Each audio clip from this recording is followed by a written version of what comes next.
Hey everyone, and welcome to the Courage 365 show. I'm your host, Ashley Easter, and I'm really excited to have an amazing guest on our show tonight. But I'm going to tell you all about Maureen in a minute.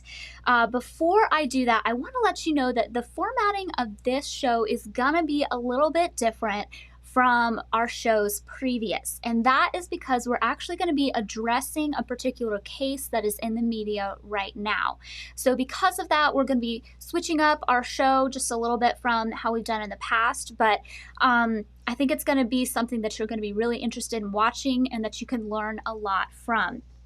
So tonight's episode, we're going to be talking about alleged sexual harasser John Crist. He's a Christian comedian who he left his position as a speaker for about 8 months because of some allegations against him of sexual harassment. And tonight we're going to be talking about that because our topic is kind of fake apologies from predators and what to expect when predators go up to say something about what has occurred, the language that they decide to use, the way they like to quote unquote apologize for what they're doing, which isn't really a true apology. And we're going to be looking at John Crist's recent statement that he put up and kind of talking through that a bit. Now, before we get into some of that, tonight I'm going to read a little bit of the backstory behind why we're talking about John Crist. So if you're not familiar with the story, I've been tracking it since about 2017, before there were any allegations present. I was very concerned about some of his jokes and comedy, and really honestly sort of predicted that this was happening behind the scenes. This was something that I thought was probably a scenario based on some of the content he was putting out, and sure enough, allegations began to surface. So to get you a little bit caught up, I'm going to be reading from the November 2019 Fox News article, which talked about some of these allegations against comedian John Crist. So I'm just going to be reading these for you so you can get a little bit of an idea what we're going to be talking about tonight. Now, there's a trigger warning with this. Some of these things, could be triggering to somebody who's gone through something similar. Our intention with the show isn't to be triggering, but to bring light to dark places. However, if this is something that you're not in a good place to listen to, it's totally fine if you turn this off. It's totally fine if you don't watch the episode today if it's too triggering. Just want to give you that warning ahead of time. So, here's some quotes from the Fox News article from November 2019 about comedian John Crist. Popular Christian comedian John Crist, who just landed a Netflix special, admitted to destructive and sinful behavior and canceled his upcoming tour after multiple accusations of unwanted sexting, harassment, and manipulation. Crist allegedly manipulated women and attempted to leverage his fame, initiating sexual relationships with married women and women in committed relationships, and offering show tickets in exchange for sexual favors. Additionally, some other quotes here. Crist agreed to do a senior project with one woman, and after admitting to the girl who idolized Crist and her boyfriend that he was a sex addict, he allegedly asked her for her number, added her on Snapchat, invited her over, and got her on the verge of blackout drunk before attempting to sleep with her. The article goes on to say, the woman said she thought it was okay because he's a Christian, he won't do anything inappropriate. But she said he grabbed her and tried to kiss her. He told her in crude terms how much he wanted to have sex with her, in the water and then at his apartment, again grabbing her crudely, positioning her for sex, and begging her to stay. She said she escaped in an Uber and told her boyfriend about what happened the next morning, adding that Crist later messaged her, the previous night was the best night of my life, and that he couldn't stop thinking about what he wanted to do to her. So these are just some of the allegations. There's some other ones floating around as well, but these are the ones included in the Fox News story. I recommend that you do some of your own research, but these are very concerning allegations against John Crist. And like I said before, I've been covering John Crist since 2017 because of some of his jokes that I found were very inappropriate and degrading to women, particularly what he called foreign women. So it seemed to have a bit of a racist vibe, in my opinion, as well. And so I really was not surprised when these allegations surfaced, because it, to me, seemed very much to fit with the way he viewed women, or at least portrayed his view of women in his jokes. Crist has now emerged back into the public eye after only 8 months away and has issued an apology on his Instagram account. Before we invite our expert guest, Maureen Farrell Garcia, I'd like to play the video of Crist's apology. We'll take some time to focus on our thoughts on this matter after we see the video. Again, this could potentially be triggering for some people. If this isn't something that you want to watch, I recommend you X out of the screen now. For legal purposes, I do want to say that this story about John Crist, we need to say that it is alleged, and that is because there, to our knowledge, is no legal proceedings that have happened to decide if what way this case is going to go. However, personally, our opinions, and my opinion, is that we believe and fully support the victims who came forward. We honor their bravery and are glad that they came forward. We're sorry for what they had to go through, and we put none of the blame on them. We believe them, but because of legal matters, we just do need to say that as of now, these allegations are alleged because there hasn't been court proceeding yet. So what I'd like to do now is show you this video from John Crist's Instagram page. I first became aware of it yesterday, and I've posted an extensive thread kind of breaking it apart, the things that I had problems with, but I want you to be able to see that before our conversation because it's going to be important to our topic. So let me go over to his Instagram page and show you this video here. So, like I said, I believe this went up yesterday after only 8 months of him being away, and I've heard that he was in some type of quote-unquote treatment center. I'm not exactly sure what that entails. I'm a bit skeptical, as you'll see from some of my comments in the posts and threads I've been putting on Facebook and Twitter. But let's go ahead and begin this video.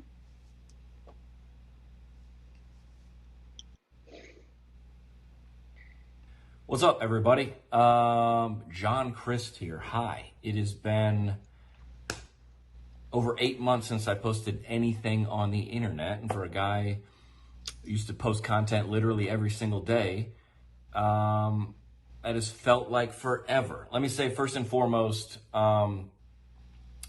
thank you for all the love and care and support that you guys have shown me. Has meant the world. I don't know how else to say it. Not necessarily support for choices I made in my personal life, but support for me as a human being and as a person. Has meant the world. I was in a treatment facility for 4 months, and I was away from my phone and everything, and my sister would just send me letters from people that had reached out to me, or sent a letter to our office or our website, and people that caring for me and concerned about me, praying for me, wishing for my restoration and healing. Incredibly humbled to receive that support. Certainly undeserved based on decisions that I made in my personal life, but incredibly humbling to receive. So let me just say thank you, first of all. I think, or I had assumed that I lived in a community of people that would be the first to look down on me and judge me and point fingers at me. And I felt nothing but the opposite throughout this whole process. Let me just say how hopeful and encouraging that was to be working on my own mental health and my recovery and healing, and to have a bunch of people rooting for me and supported me meant the world. That being said, I think I'd just like to say that I want to say that I made a lot of poor choices in my personal life, that I've made a lot of decisions that hurt myself, that hurt other people, and that embarrassed myself, and had consequences, and I can look you in the eye and own that. I think at the beginning of this process, I wanted to hop on the internet and justify and rationalize and minimize and kind of explain and defend myself, and coming through all the way through the healing and recovery process. I can look at you 8 months later and say that those choices were on me, and that those decisions were mine and no one else's, and no one else's is to be blamed, or no one else is to be, I point the fingers at no one else but myself, and I made those choices, and that's on me. I don't think there's anybody else to explain that. I had a problem and I needed to get some help. I think it's the simplest way to say it. And that's what I've been doing for the last 8 months, and that's what I'll continue to do, to put a priority on my own mental health. So let me just say thank you. It is, perhaps, I think, to me, the most embarrassing part is that I make a living. All my comedy videos were pointing out hypocrisy in a lot of ways, whether it's the honest football coach, this is what he's saying, but this is what he means. Or every parent at Disney, this is what the commercials are saying, but this is what it's really like at Disney. And perhaps the most embarrassing part of this whole thing is that the biggest hypocrite in all this was me, that I was portraying a person on the internet that I was not behaving like privately. I think that's the simplest and easiest way to put it. And that's on me. I think if I can look you in the eye and tell you that I'm part of the problem, that I could also be a part of the solution. And I think that's what I like to be. I've been doing that in my personal life, and like to make that transition to continue to do that publicly. Obviously, there's been a million times in the last 8 months that I want to jump on the internet and make a video or make a joke or an Instagram story, but I knew that if I didn't take the time to fix the broken pieces of myself, that I wasn't going to be good for anybody. So thank you all for the love and support and care. It's truly has meant the world, and I'm grateful that you guys have been on this journey with me, and I can't wait for the future. I'll see you soon. What's up, everybody? John Crist here. Hi.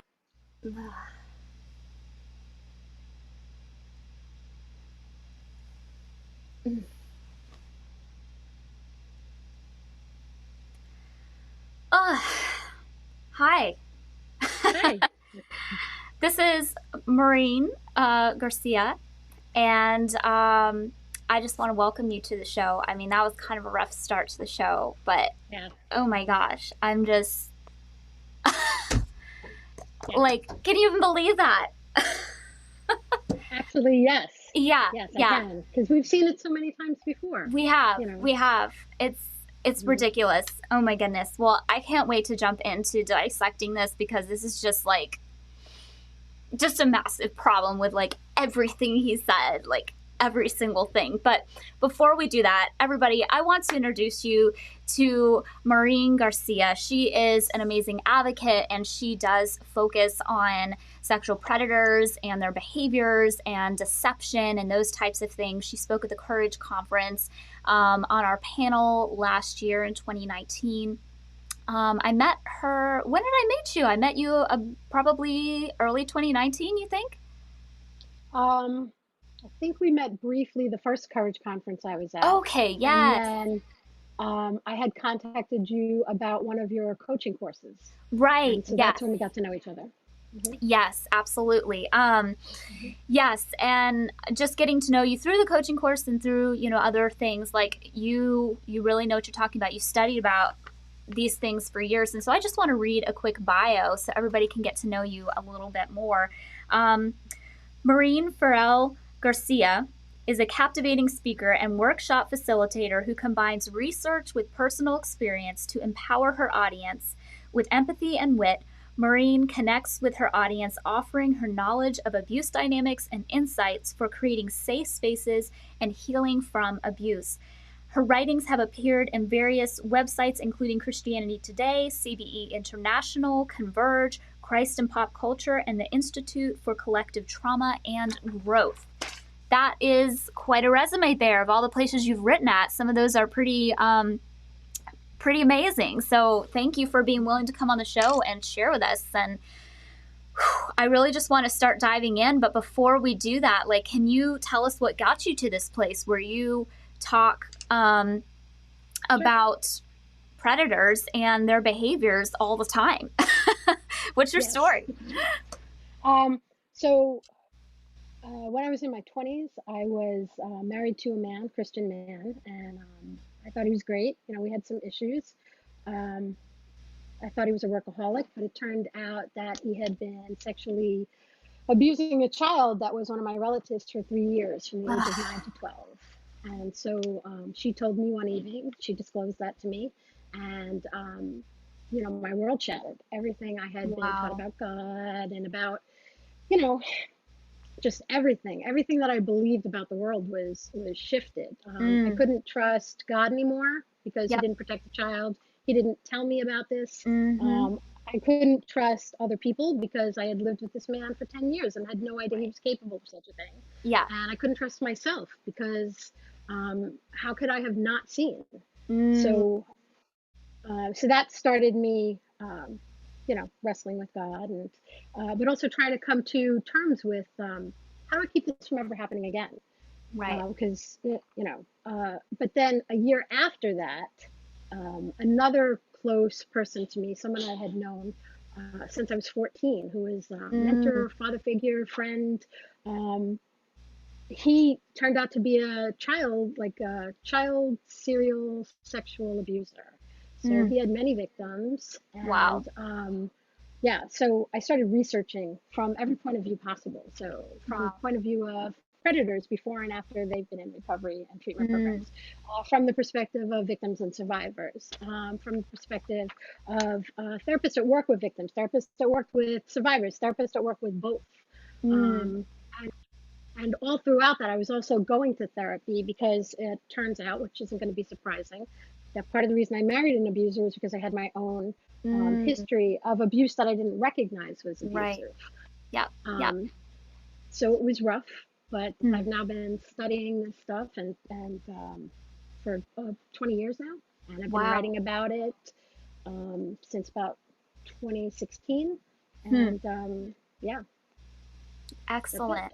Wow. Well, we're so honored to have an expert like you on the show today to talk Yeah. about the issue of predator apologies. And I put it in quote because I personally have never met somebody who, um, is is an abuser or somebody who's accused of abuse that's actually had a real, genuine apology. So I put that in quotation marks. But thank you for Mhm. sharing your experience with us today. And I would just love to hear, like, just before we get into any details about this whole John Crist apology, like, what's your hot take? Like, what are some of the, like, things that come up for you when you watch that? Because I know I had a lot. You can probably see my face Oh there. yeah, yeah.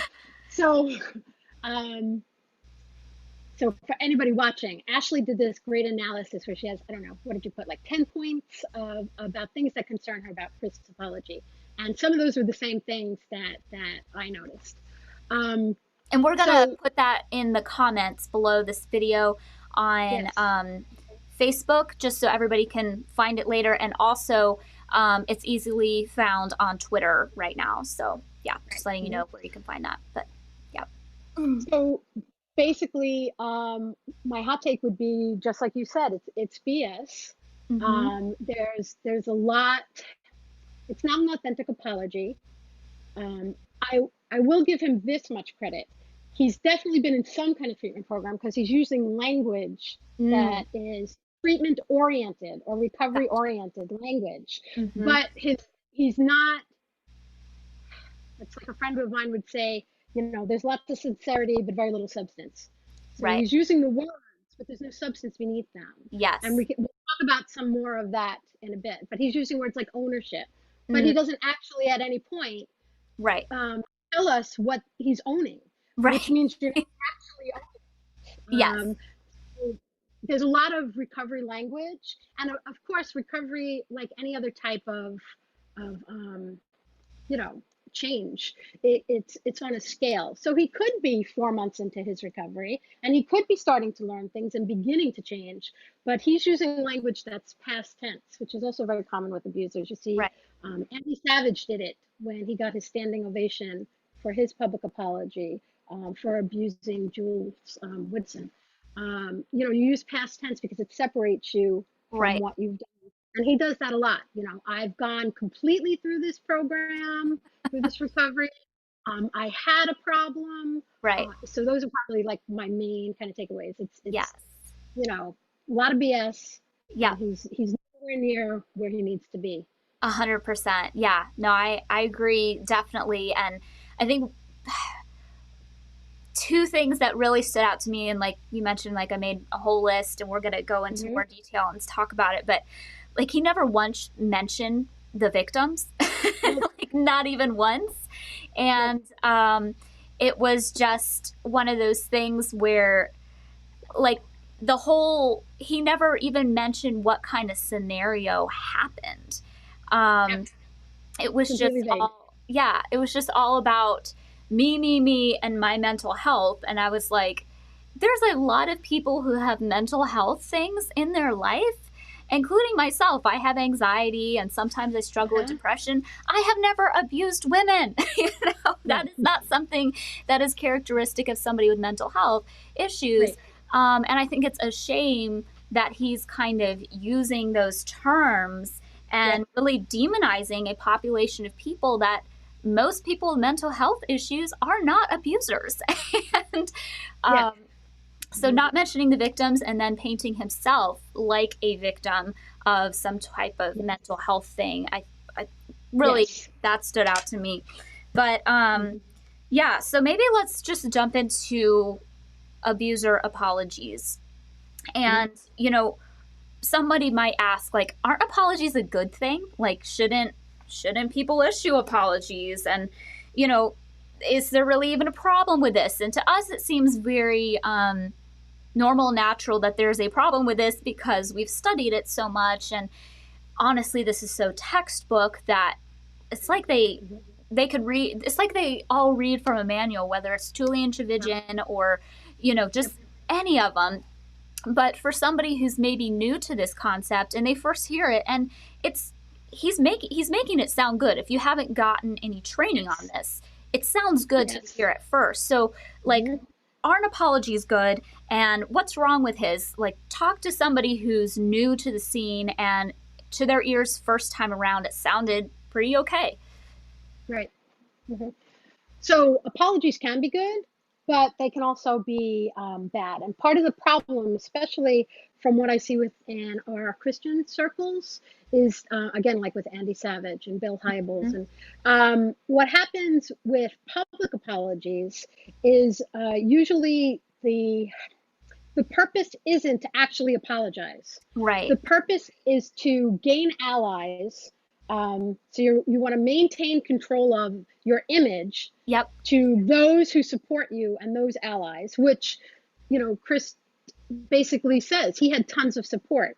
Well, we have no idea how much support, if any, the Right. victims have gotten. And Right. being that, over the last, you know, 5 years, what we see going on in the church, I'm guessing they got very little Right. support Right. compared to him. Within Christianity, we are extremely good at offering support to predators. We just are. It's one of our things. So public apologies are intended to recover image, maintain and gain allies. And Mhm. that's one side of it.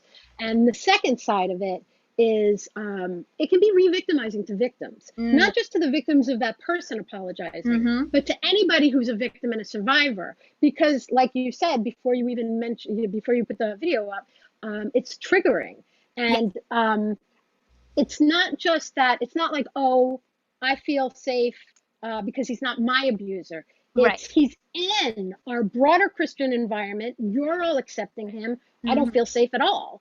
Right. So it's detrimental to victims, Yes. survivors, and specifically to that person's victims and survivors, as well as their loved ones. Right. Um, there's a great video that the New York Times had that they did where Jules Woodson was videotaped watching Andy Savage's apology and Yes, her I saw that. responses and reactions to that. And that can give you, if you're not sure what kind of impact this has on a victim, it can give you a look at, you know, how horrible it can be, how Right. betraying it is. Um, and it might be able to give you a shift in your empathy if you look at something like that. Maybe we could post that as well, a link to that. Right. Yeah. Yeah. Mhm. I think that's it was an op-ed in the New York Times, Yeah. I believe. Hmm. And yeah, I'm trying to think of exactly what it was called, but something like I can my find out. abuser was applauded. And yeah, we should definitely Yes. put that in Yeah. the comments. Mhm. Yeah, no, I think those are all excellent points. And um, I think not only do we see apologies like the one John Crist gave being victimizing, like you said, to his victims and also any victims who are watching, but then it encourages people to rally around him. And then I've seen Yes. in the comment section those people going Yes. after victims Yep. and people who are trying to say. So not only is it Hmm. just something that he's doing, but he's now facilitating a conversation on social Yes. media where he's gathering defenders and then they are attacking victims and victim, advocates and those types of things. And Yes. it's brilliant if you look at it from, just like a PR standpoint. But Yes. when you look at it from, a human standpoint, and he kept just saying how, I'm a human and Yeah. I'm glad that people see me as human. All that stuff that he said. And it's like, you know, well, the victims are humans too. And do you know what this is doing to them and to the Hmm. culture at large to have such a celebrity, Christian celebrity, speaking like this and not even expressing any remorse for the trauma that victims no doubt went through because of those experiences. I mean, even just reading that Fox News article and a couple snippets of how the woman was describing the blackout drunk, nearly blackout drunk situation, like that's terrifying. As a survivor for Hmm. myself, that got my heart pounding. And Yeah. Hmm. um, so that's just me, reading that, imagine the situation, and just complete lack of empathy seems to be there, in my opinion. Um, Absolutely. so, what are some of the negative effects of public predator apologies? And can you just go into that in a little bit more detail? Would Sure. love to hear your thoughts there. Okay, so since the Me Too and the hashtag Church Too movement started a couple of years ago, um, a lot of us are familiar with the word grooming. And Yeah. grooming is basically the technique that predators use, either consciously or unconsciously, depending on what type of predator they are, to gain access to a relationship, to build trust within that relationship, for the purposes of violating that trust, betraying those people, and abusing a child. And we now know that victims are not the only people that abusers groom. Right. When a predator makes a public apology, it's an opportunity for them to groom their community, which has already been groomed by them if they're fans. So, Right. Ashley, you said something earlier that was really interesting. You said you made a distinction, which is great because I love nuance, but you made a distinction between John Crist's view of women, specifically foreign women, and you made it like, this is what he does in his comedy. We'll give him the benefit of the doubt that that's not necessarily his view, of women and foreign women outside of his comedy. But there have been studies that have shown that what you believe and the values you hold are communicated through your comedy. If Yep. anybody wants a starker picture of that, look at Bill Cosby's jokes back in the 80s, where he talked about using drugs to rape women, Hmm. and then the methods that he used with his own grooming, and drugging women to Right. rape them. So there is some aspect, and it's not the topic that's the problem. There are plenty of comedians that will talk about rape or child sexual abuse. Dave Chappelle will talk about this, but his take on it is not mocking victims or survivors or their loved ones. His take on it is respectful in that way, even though the jokes themselves can be offensive. So it's not that people can't tell jokes; it's how you tell the jokes that you need the Right. discernment. It's like the punch So up, not down rule. Like if you're going to exactly, make fun of somebody in the power and privilege standpoint, right. not somebody who doesn't have power and privilege. Always punch up, not down. Exactly, right. So Christ's audience is going to be full of Christians that already have been groomed to believe in certain types of gender roles, gender responsibilities, gender blame when it comes to sexual violations or offenses, rape, sexual abuse. So they've already been groomed by our Christian culture. Right. And then he comes out and he's basically using his father standing as a vineyard pastor, his own um, Christianity and his own platform and influence. He's not just using it to entertain people, he's using it to prey upon those that he chooses while he grooms everybody else. And so the problem with apologies is that they're used to groom. And part of the way they do that, we can talk a little bit more about later, is they use certain language that minimizes. They use past tense. They use passive language. They use certain words and techniques that are familiar to those of us who have lived with people who groom, Right. have been groomed effectively, and have now studied it. So, Right. like you and I know, not just from the research, we know experientially Yep. what it feels like when someone is trying to groom you. Yep. So when I hear an apology like Chris and I get that familiar feeling, I Mm-hmm. then have to kick in my brain and analyze, well, why am I feeling this? Yep. What's familiar about me? What is he doing that the abusers that I knew and loved did? Yep. Um, so, so that's part of the problem is that they're going to groom from their pulpit, from their platform. And Anna Salter, who's an expert in sexual abusers, she Mm. basically says that She wrote Predators, right? The book she Predator. wrote Predators. Yes. She also wrote a book called Transforming Trauma. And within it, Mm. she has a chapter written by two colleagues about abuser apologies. It's really good. Wow. But Wow. basically, she says that, predators groom. That's how they relate to people. Mm. Without significant treatment, they will continue to relate to people by Yep. grooming. Um, Mm. and so that's a big problem. The other problem with the public apologies is, again, it re-victimizes victims. And for some predators, they know this and Right. purposely use this. So for Crist, he doesn't seem to be specifically trying to re-victimize his victims, but he is doing certain things where he is showing that he maintains control. Yep. People will believe him more. They don't have the same degree of power and influence. Yep. Um, and he has the power, like you said, to slander other people with mental health issues. Mm. Um, you know, uh, plus he's victim dancing, like you said. He's pretending he's a victim, which this Yep. is one of the things that drives us as victim survivors crazy. Yep. Is the backwards reality. Right. Good is bad, white is black.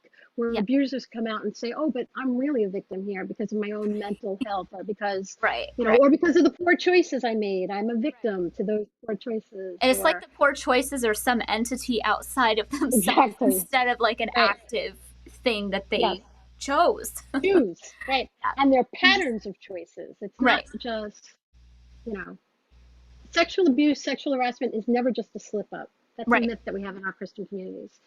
These are choices that people are making and planning, Right. and we don't want to believe that because that means that people are actually predatory, not just accidentally Right. predatory. Now, could you elaborate just a little bit on that? Because I think that's really important. Jimmy Hinton talked about this a little bit in a previous episode, but Okay. um, just would love to hear because there is this big myth that oops, just accidentally sexually harassed somebody. Like I didn't mean to, didn't know they'd take it that way. Oopsies. Right. We all make mistakes. Talk a little bit more to me about how deliberate this is. Why this isn't just a slip up. Right. So let's go back to Jules Woodson's case for a minute. So Jules was a youth under the leadership of Andy Savage. He's an adult. She's a teenager. People think it's like he pulled off the road and then he was so overcome with sexual temptation he couldn't resist, Right. sexually abusing her, right? Being coercive, being threatening, being. Yeah. Something. But the exactly right, yeah. But the reality is, way before that ever took place, he had to build trust with her, build Hmm. trust with her family, so Yep. that when he did plan to take her home by himself in her car, her family would agree to it, which Mm. means that he put into that was a plan. Let me get their family to trust him. Now, he might not have been completely conscious, although a lot of sexual abusers, after they go through treatment, become much more aware of the self-deception they have and Yep. consciousness of their choices. Anna Salter calls them seemingly unimportant decisions, SIDS. So he was making seemingly unimportant decisions that were gearing him to abuse. It's kind of like, you know, if I want to get healthy and I don't want to eat ice cream, I shouldn't go past Carvel on my way home from work. And if you start to rationalize, oh, I should go that way because it's faster or it's shorter or because I can go see whatever, that's a seemingly unimportant decision. But you're deceiving yourself because part of you knows you're going Mhm. that way because you want the Carvel.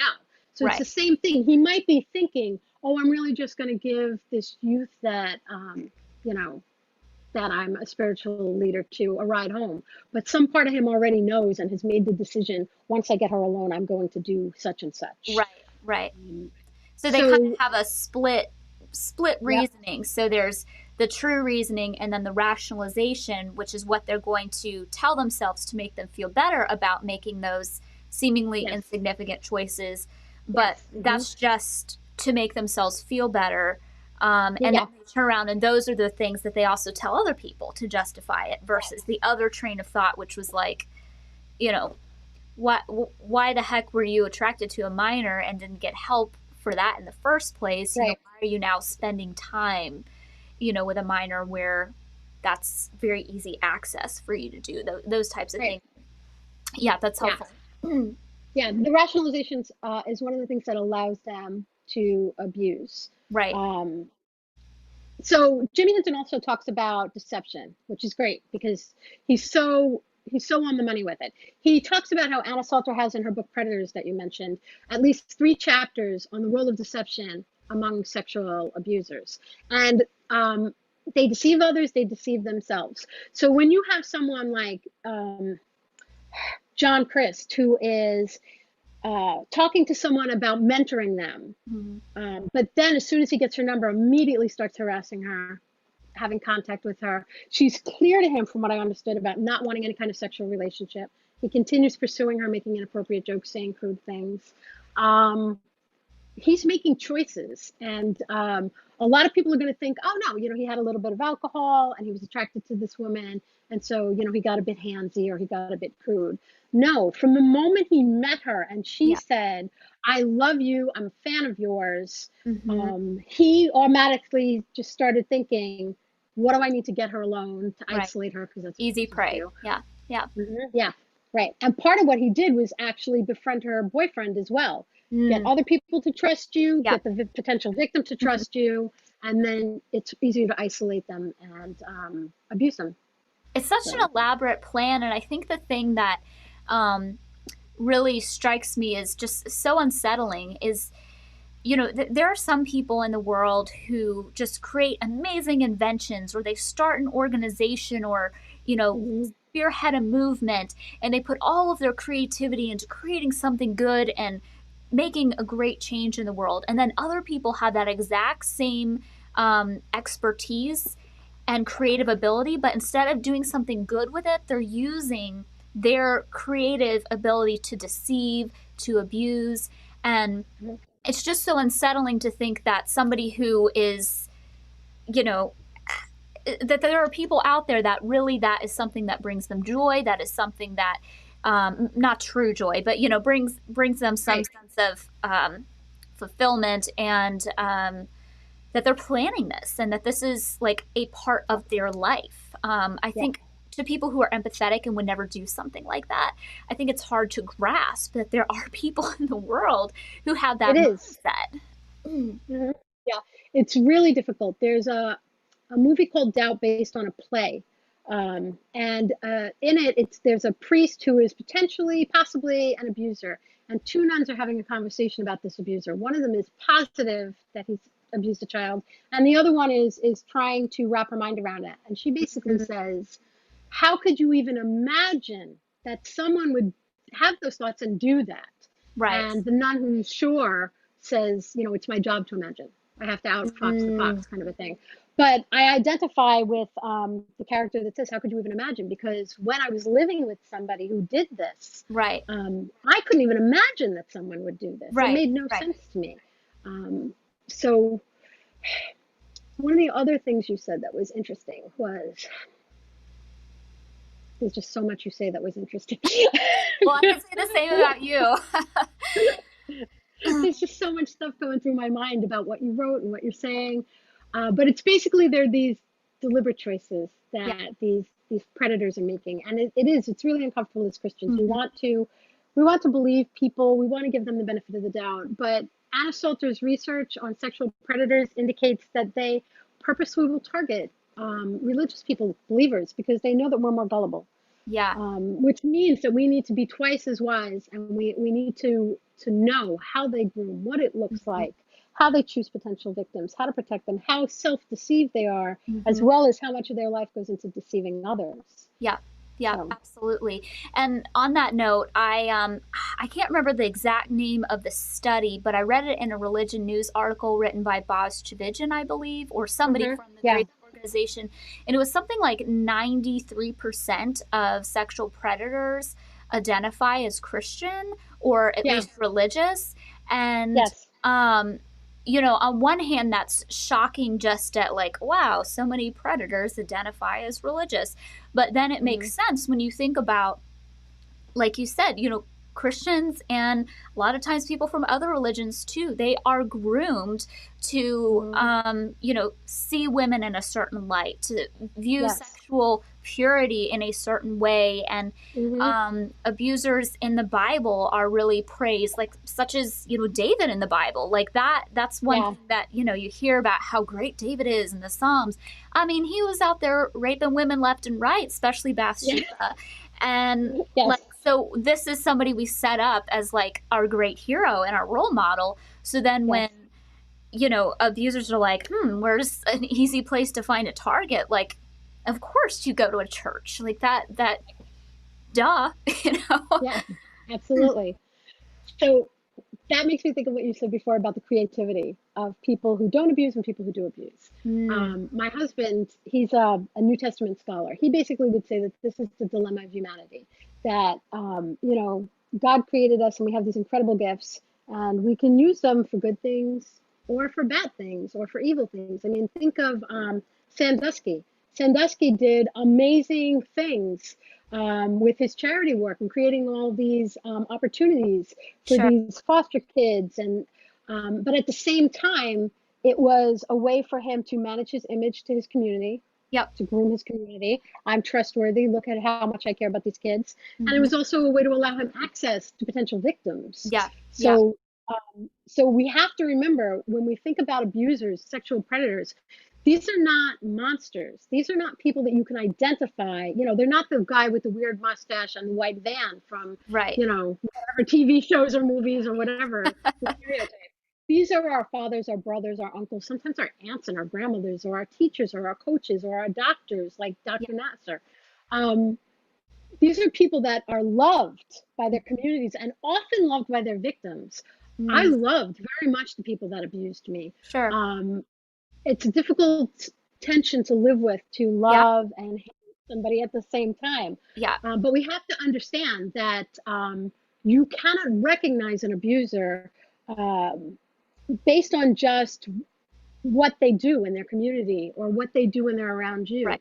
Another common myth among everybody, not just Christians, is, well, if he didn't abuse me, then I don't believe you saying he abused you. Right. But you might not fit the specific criteria that that abuser has for the type of victim he pursues. Right. Um, and he could be intentionally engaging you and having a relationship with you to groom you as support, as an Hmm. ally, but also so that you will stand up and say, oh, I'm the same age as that victim, I'm the same gender as that victim, so obviously he's not an abusive Right. person. But Exactly. again, the level of, like you said, creativity, the level of Hmm. deception, it's exhausting just to think about it. Yeah. Yeah. Absolutely. Another question that I have for you is around like one thing I thought was just hilarious is, I don't mean that in a positive way, but just like stunning, I guess. Yeah. In John Crist's apology video was when he talked about he's been gone for 8 months, and how he really wanted to post on Instagram, and just the times he wanted to post, and you know acting like 8 months is a long time before he takes a step back into the public eye. And I'm Yeah. thinking, 8 months, like you Yeah. haven't even been gone. It's not even a whole year yet. And so there's this idea. Not only is there a manipulation on how he's, contrasting time, but also like there's this assumption that, he made a mistake, he went to treatment, and then now he deserves to have a public platform again. Like, what do you think Yeah. about that? Is that healthy for him or for anybody else? Nope. If you really want to help John Crist, don't give him a platform. He needs to be out of the public eye for much longer. Um, he still is not well enough to say what he's done Yep. with words that actually own what he's done. He's still focused completely on himself, which you see throughout the video. No concern shown for his victims. And if you have a liability issue, or if you have an issue with just not being comfortable with the word victim, you can say the people I harmed, the people I Right. chose to harm. Right. You don't have to say I'm an abuser, they're a victim. You can say I made bad choices to harm them, and I harmed them, and they're the people I harmed. Give your support to them. Right. But And I'm going to yeah, he sit shouldn't have. down and tell, donate to this fund to get therapy, anything. Exactly. Yeah. Yeah. 8 months is nothing. Victims and survivors, we often, once we realize the damage that's been done to us, we often spend the rest of our lives in some kind of recovery, treatment, therapy.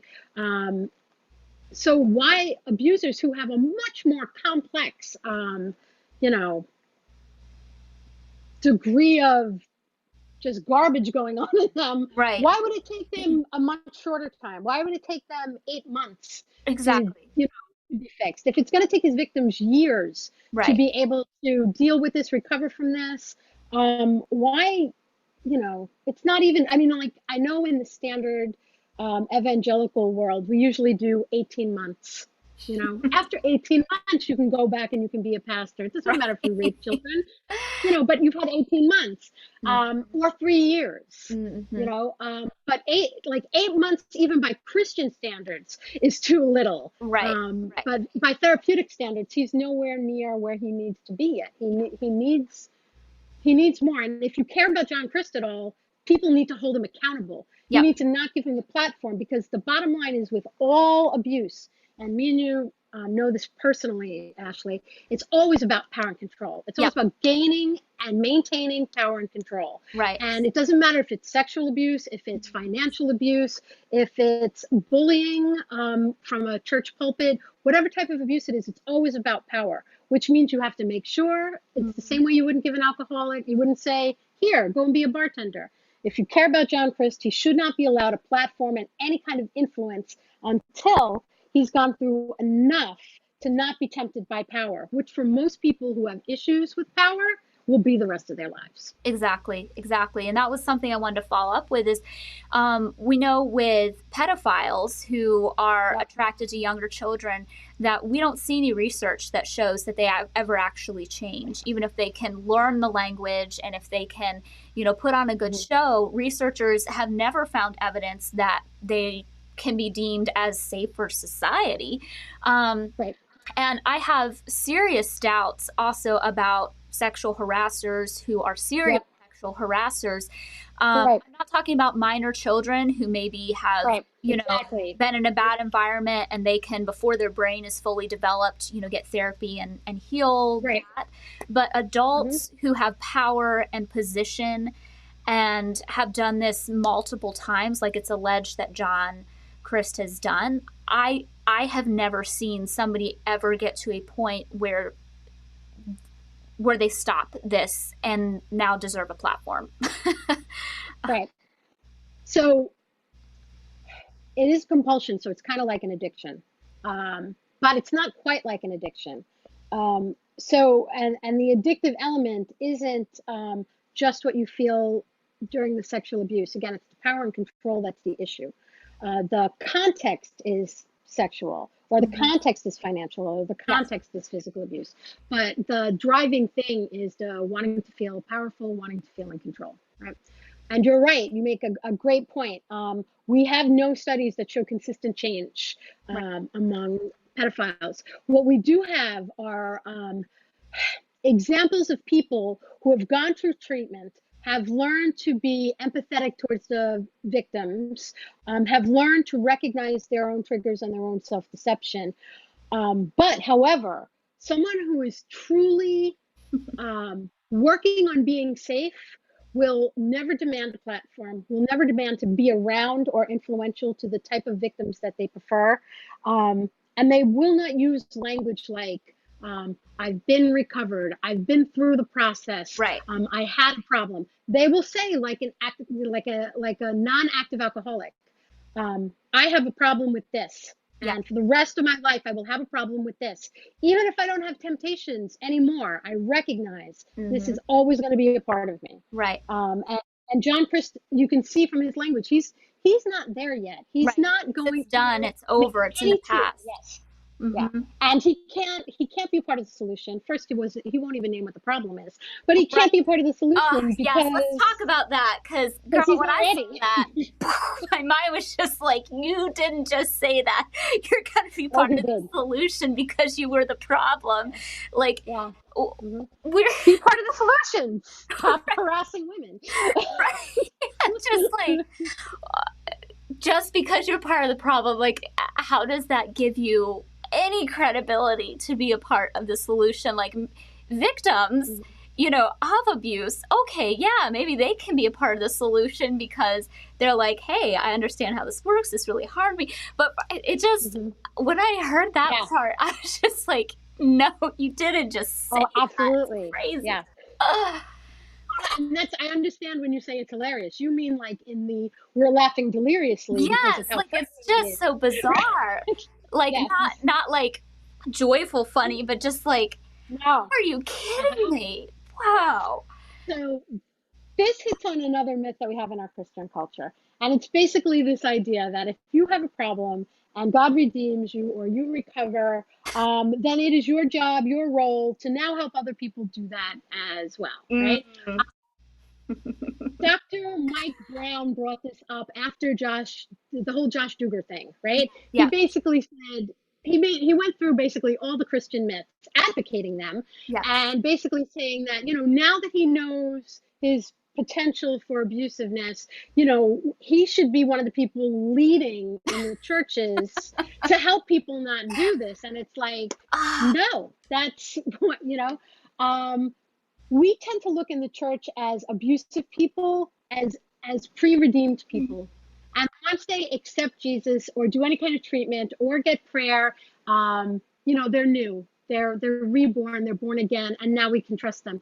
But Bas Tchividjian says that the new man argument is very common among Christians, the whole, he's a new man now. Right. In fact, the man that I was married to, that's what he would tell people. And that's what his next wife believed and told me. He's a new man, he's Christian now. To which my daughter, who was a grown-up when she heard this, told her, he was Christian then too. What makes him safe now? Right. And she was like, no, he wasn't really Christian then. Now he's really Christian. I want to know how do you measure that? You can't just take someone's word for it. Right. Right. And even to that point, like, that's why there's so many denominations, like, churches don't even agree on what it means to be Christian. Like, we don't have just like one theology of what it means to be Christian. Some people believe you have to be baptized, some people with water, some with the Holy Spirit, some with saying a prayer. Like, there's so many different ways people, mark now you're a Christian. So all we can go off is somebody's, identification with a religion. And since when has identification of a religion stopped anybody from harming people? I mean, Christianity has been such a destructive religion. I mean, have we forgotten the Crusades? Have we forgotten the Crusades?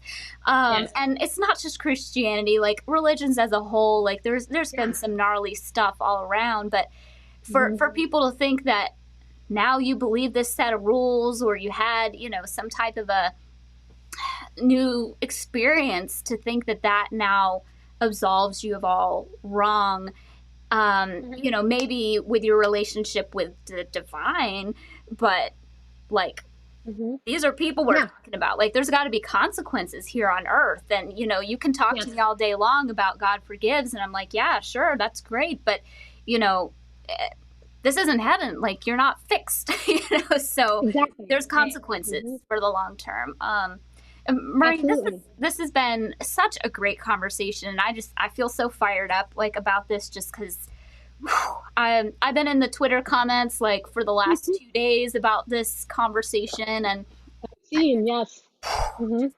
so much toxicity going on in there. And I'm so thankful that you are on the show this week to be able to talk about it. And I want to get back with just a few short questions. But before we do it, let's just go to a quick break, everybody.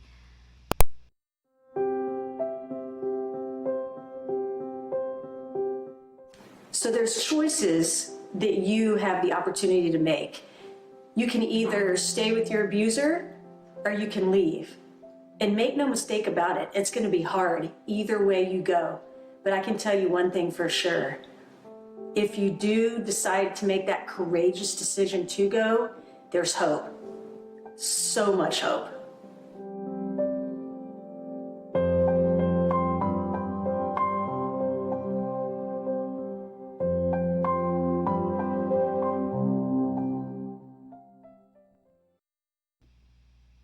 Hey, we're back with the Courage 365 show. I'm your host, Ashley Easter, and we have guest Maureen Garcia with us today, and she has been talking all about predators and what we need to watch out for in their apologies, and it's just been a really great discussion.